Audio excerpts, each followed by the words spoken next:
Good morning, everybody, first of all. Good morning. Everybody sleep well? Yeah. Great. No. I'm so excited about this conference. I'm the type of person I can literally sleep till 11 o'clock and easy, stay in the bed. And I was up at 5:30 this morning, so excited about this conference and what we're trying to accomplish. First and foremost, I want to thank our corporate sponsors, MS Communications, 97.1 KFTK, the local conservative station, have been here since at least, they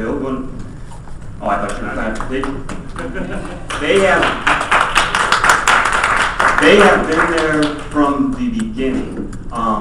One of their personalities, Jamie Allman, we had breakfast, and I was basically just asking him, hey, can you get us some sponsors for this conference? And Jamie basically said, I can do better than that. I'm going to talk to my manager. We're going to try to see if we can be the media partner for your conference. We will have you on the radio to talk about it. We're going to do a month worth of commercials. Jamie said I'll do a personal appearance for you. Dana Lash, who she's a CNN contributor, she's local here. She did whatever she could do to help us. She helped us secure Breitbart. And I also want to thank Mark Cox, who's a local talk show host on the station. He had me on his show on Sunday. I mean, they have been just beyond helpful. Also want to thank Enterprise Leasing. So if anybody wants to rent a car, please use Enterprise. They have been very, very supportive of the scholarship banquet that we're having tonight. Another corporate sponsor, and it was in some of the gift bags, was Founding Fathers Tea. It's good tea, actually, too. And we're trying to help her out and trying to get her business going.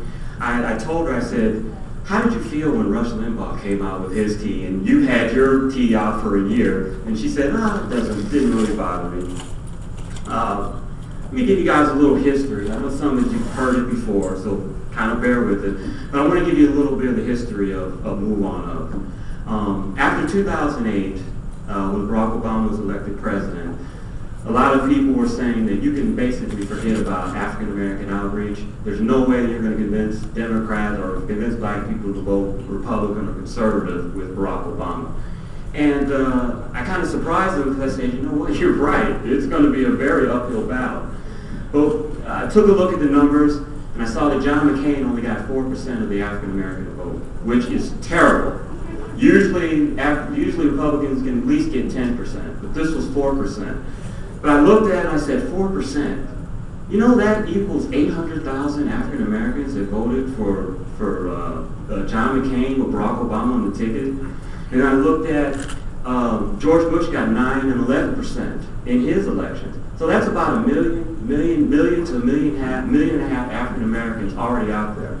And I said, you know, we got an uphill battle, and instead of trying to find people and convert them, why don't we find the low-hanging fruit and find folks that already kind of believe in our values and bring them in. We started an electronic social network in the fall of 2008.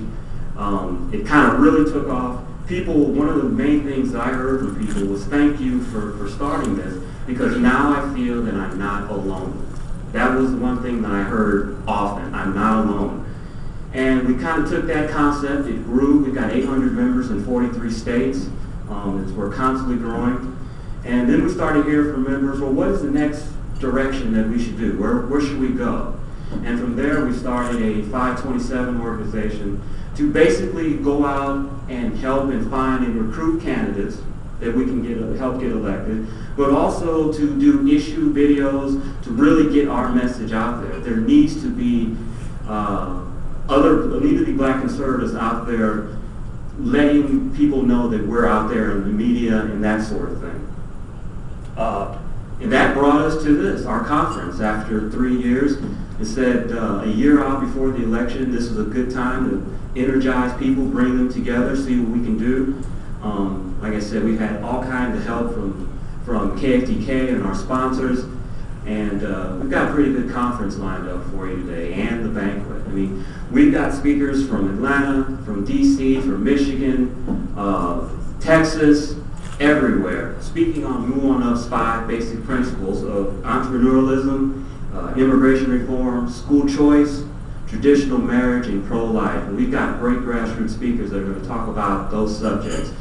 And these folks that are speaking are dynamic, they're young, they're energetic, and these are some of the folks that you're going to see in the next 3 to 5 years that are going to be the leaders that are going to be elected at the state and federal levels.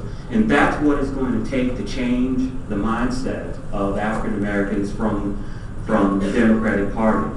You know, Sherman Parker, who we're honoring with this banquet, always said that the Democratic Party, FDR, didn't do a lot of things for black people because they cared so much about them. They realized that in order for them to make inroads and to keep a governing majority, they need to recruit and find people that look like us to take that message back to the community. And we see how that's worked for the last 60 years. We know black people are entrenched in the Democratic Party. And that's one of the things that Move On Up wants to do, is to go and recruit candidates, because, you know, white candidates, white Republicans, candidates, conservatives can go into our communities and talk to us, and we're receptive, but it's going to make much more of a difference if there are African American conservatives that are elected that can go into the communities and give the message. That is the best way to get that message across. And I'm going to end with that, but thank you everyone for coming to the conference. I really, really appreciate it. I know that in this bad economy, you know, things are tough, and I just appreciate your commitment to come out and support what we're doing. Let me say one other thing. One of the things that we have to do is get our message out, as I said. I wrote a column for Breitbart, Big Government website a couple of weeks ago. It was on gay marriage. And it was controversial, and a lot of people picked it up, and Black Entertainment Television website picked it up. And there was a guy that wrote an article basically lambasting me. And what I did was on our Facebook page, I told folks, hey, here's the article that I wrote. They're trying to give the impression that we're all for gay marriage, that we're all behind this. And people that were in the network, they commented on the BET page. There were 18 comments on that page. 15 of them were for black conservatives, and 3 of them were for people that agreed with that article. Now, can you imagine?